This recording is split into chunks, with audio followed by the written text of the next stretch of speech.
ഏവർക്കും ചാണക്യയുടെ പുതിയൊരധ്യായത്തിലേക്ക് സ്വാഗതം.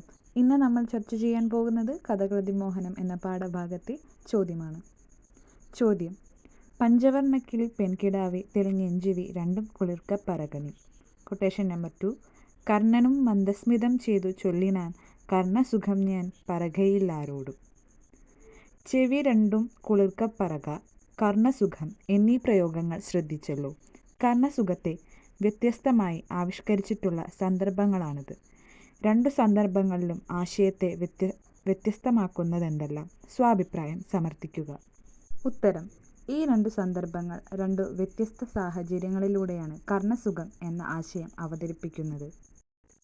കവി കിളിയോട് സംസാരിക്കുന്ന ആദ്യ കാവ്യശകലത്തിൽ കവി തൻ്റെ ചെവിയിൽ കൃത്യമായി ഞാൻ ചോദിക്കുന്നതിനുള്ള ഉത്തരം പറയൂ എന്നാണ് പറയുന്നത്.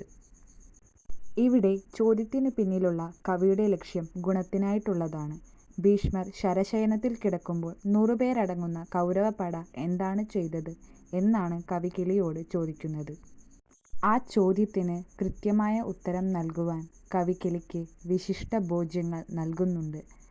ആദ്യ കാവ്യശകലത്തിൽ തീർത്തും സ്വാഭാവികമായ രീതിയിലാണ് കർണസുഖത്തെ അവതരിപ്പിച്ചിരിക്കുന്നത്.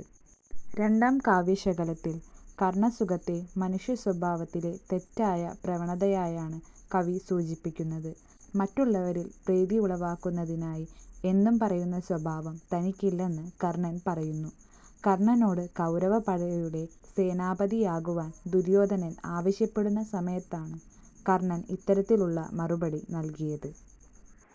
തനിക്ക് ചെയ്യാൻ പറ്റുമോ എന്ന് ഉറപ്പുപോലും ഇല്ലാതെ എന്തും പറയുകയും പ്രവർത്തിക്കുകയും ചെയ്യുന്നത് അസംബന്ധമാണ്. ആദ്യ കാവ്യശകലം കാതുകൾക്ക് കുളിർമയേകുന്നതാണെങ്കിൽ രണ്ടാമത്തെ കാവ്യശകലം അസംബന്ധം പറയുന്നതിനെ സൂചിപ്പിക്കുന്നു. അടുത്ത ചോദ്യം നോക്കാം.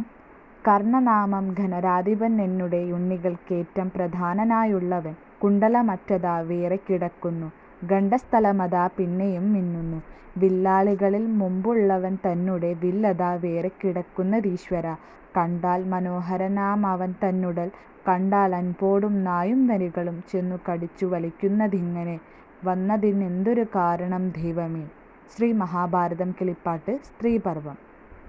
അടുത്തത് ശ്രീ മഹാഭാരതം കിളിപ്പാട്ടിലെ തന്നെ ദ്രോണപർവ ഭാഗത്തിലെ കുറച്ച് വരികളാണ്. സംഭ്രമത്തോടൊരു ബാണം പ്രയോഗിച്ചാനുംബർ കോടൻ തന്നുടെ നന്ദനൻ അർജുനൻ വാരണവീരൻ തലയറ്റു വില്ലറ്റു വീരൻ ഭഗദത്തൻ തൻ്റെ തലയറ്റു നാലാമതനാഥൻ വാലുമരിഞ്ഞിട്ടു കോലാഹലത്തോടു പോയിതു ബാണവും. ശ്രീ മഹാഭാരതം കിളിപ്പാട്ട് ദ്രോണപർവ. ചോദ്യം: മുകളിൽ നൽകിയ വരികൾക്കും പാഠഭാഗത്തിനും യോജിച്ച താളം കണ്ടെത്തി അവതരിപ്പിക്കുക. കവിതയുടെ ഭാവത്തിനനുസരിച്ച് താളത്തിൽ വ്യത്യാസം വരുത്തേണ്ടതുണ്ടോ? ചർച്ച ചെയ്യുക.